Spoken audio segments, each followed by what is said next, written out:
originally, when I started doing so-called crossover music, I was probably one of the first classical musicians to do that. And, you know, a lot of the critics frowned and said, oh, you know, she's selling out to pop, she's selling out to the mainstream. And what I found is here's a way to reach a larger audience. Here's a way to open the doors for many people to classical music, because they'd listen to me doing a Beatles thing and then they'd end up buying a Vivaldi CD, and next thing you know, they're listening to lots of classical music.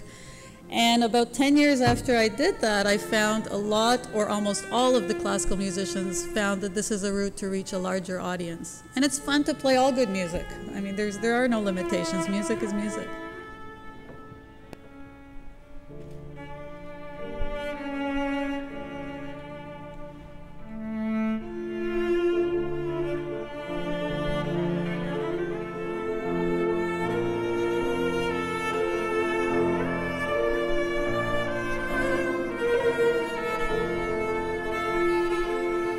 I really find that hours and hours of mindless practice is absolutely useless. I've never practiced for many hours, but the time that I spend practicing is really concentrated and has my full concentration. So what I usually do is I take a piece apart and play it very slowly, work on what I call the bugs, take it apart and work on individual passages over and over again, and there's nothing that beats repetition.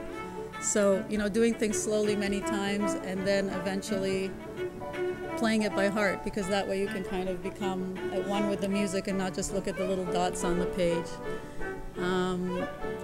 Listening to a lot of music rather than just playing your own music, because that gives you a broader perspective.